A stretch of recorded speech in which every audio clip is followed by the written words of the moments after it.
Hi, my name is Olga and welcome to my channel. My channel is all about happiness.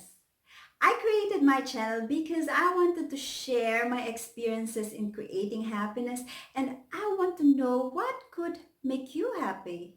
If you want to be happy and you want to join me in understanding what makes a person happy or how can we create happiness, then please subscribe and share my video. What do they say about sharing? What you give is what you receive. So let's share happiness that we receive happiness, right?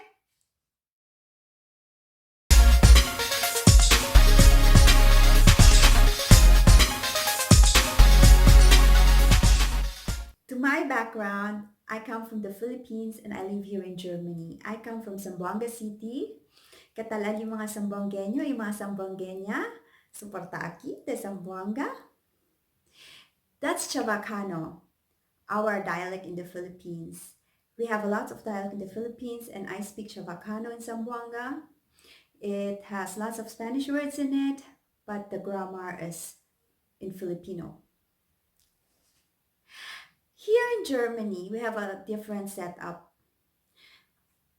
Wala dito yung mga gusto namin kainin, or we don't have that access. Pwede nga magluto, but we don't have that access like we do in the Philippines, of course. Yung mga kamag-anak ko, meron nga akong kamag-anak dito, pero malayo sila. Pwede ko naman silang puntahan, but of course, meron din silang mga schedules nila. So, setup is quite different. And yung kultura iba, yung ugali ng mga tao iba. So, I had a struggle in looking for happiness. I found means and ways through reading, researching in YouTube, paano nga ba para maging masaya. And I found tricks, I found means and ways, and I implemented in my life. So that's what I want to share with you. And I just don't want to share, kundi I also want to be a part of your journey in looking or making happiness. I want to unfold with you the secrets of being happy because it's actually for free. Well, you can use money, but what you can do is actually for free. So, I want to unfold that with you. Totoo ba ang mga sikreto? Could you implement that in your life too? Well, in the Philippines, people think just being rich will make a person happy. A lot of people think this, but it's not true. It's actually the leveling up that makes a person happy. Leveling up makes a person happy. But that doesn't necessarily mean that being rich will make you happy. Look at those Hollywood stars, Michael Jackson, Britney Spears. They are rich and they are even famous. Pero hindi sila masaya. Kasi it's not the reason for being happy. Not wealth. Buti na lang. Well, in this video, I would like to talk about what makes a person happy and I would share my trip to you going to Salzburg. I went to Salzburg and it's a very beautiful place. It's in Austria and Austria is at the boundary of Germany. So it's not that far. We can drive 5 hours drive. It took me 5 hours to drive there. But it was fun. So what does make a person happy? These things that I'm going to talk about now, I implemented this in my video in one way or the other. I hope you could recognize it. Stay socially connected, number one. To be happy, well, you should stay socially connected, not through videos, not through Facebook or Instagram, whatever, tweet, but in person. Kailangan nagkikita kayo, eye to eye, nag-usap kayo, you touch each other, you talk to each other. Well, you're being happy together, you laugh with each other. face to face, hindi virtual.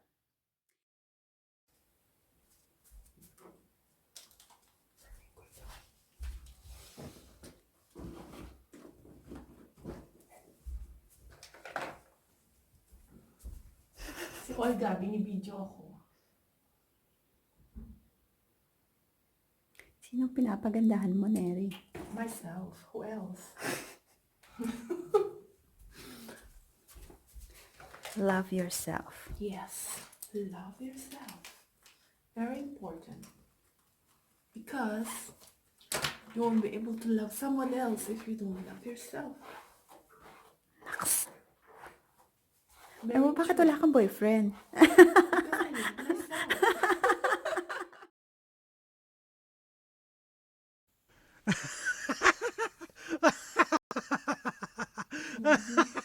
Nakatulog na ako. So relaxing. We should be engaging in pleasant expectations. Engaging in pleasant expectations makes a person happy. Ano yon? Kunwari ngayon, ine-expect ko mamaya magluluto ako ng sinigang kasi ang sarap-sarap nun, kakain ko mamaya sinigang. So, meron ka ine-expect at the end of the day, for example, for dinner, ay kakain ka ng sinigang. You expect something. Expectation of something pleasant makes a person happy. Number 3, if you have money, spend it in experiences and not buy, like for example, another material thing like a cell phone or whatever you want to buy if you want to be happy, because experiences stay in your brain longer than when you buy material things. Diba? Isipin mo, kapag may nabil ka, oh, masarap, meron ako nun. Pero, pag isipin mo, yung experiences, hindi yung nabili mo, ay, oh, sarap na, pumunta kami na, tapos, ulitin ko nga, makapunta nga ulit na, maganda yung na-experience namin doon, di ba? It stays, merong yung joy, parang mas malaki, at naaalala mo, at gusto mong ulitin, pag marami nun, so, you have good experiences, you have it in your heart, and it stays in your brain longer, nandyan siya, para ulit-ulitin mo. Well, if you don't have money to pay for those experiences, you don't really need money. You can make experiences with your friends without really have to pay or pay a lot. It's up to you. Be creative. Just know experiences, good experiences, make a person happy. And do that experience.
In learning new things, your brain secretes dopamine. And dopamine is a hormone for being happy. Well, you don't need to go to school. That's not what I mean. Kailangan mo lang malaman, be interested of something. How do you do this? How do you do that? What is this and what is that? Just be curious, interested in knowing it and how to do it. Hindi yung wala interest, ayoko gawin. Hanggang sa, boring-boring naman, ano ba yung buhay na yan? Oh, because there's no dopamine secreting in your brain, you feel boring. You don't feel the happiness. But if you learn some things, if you're curious of things, yeah, ganun pala yun.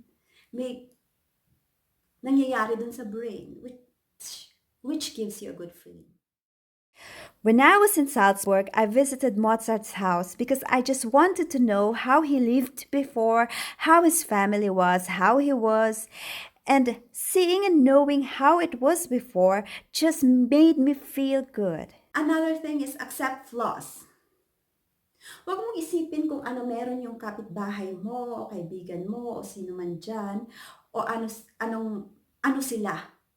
Gano sila ka something positive about them and that's not so positive about you. Huwag yun ang isipin mo, ay meron sila nun, meron sila nito, ay ganun sila, ganun sila. Ako hindi ganun, hindi ganito, wala ako na, wala. Hindi yun lagi mo iniisip. Ang iniisip mo lagi, ano ba pwede kong gawin? Ano ba nagawa ko? Pwede kong ulitin yun kasi nagawa ko.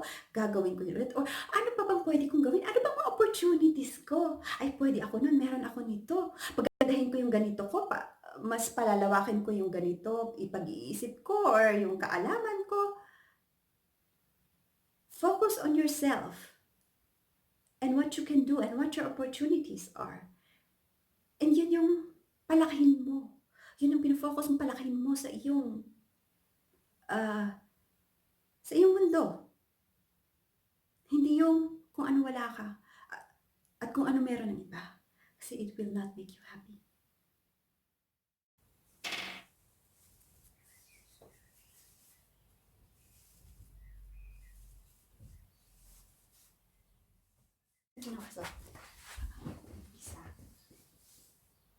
Ako hindi na, may mga buhok naman ako, pero hindi naman ako bothered. Ako kasi ang dami eh. Para tuwing summer, kailangan ko siya tinatanggal.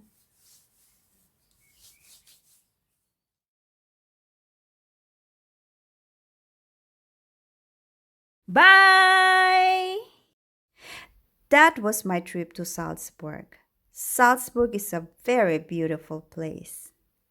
Whenever I go to other places, I always buy these magnets for remembrance, for me to remember the beautiful experiences that I had. So be sure to have something in your hand if you have nice experiences, so you could remember the nice experiences that you had if you see these objects.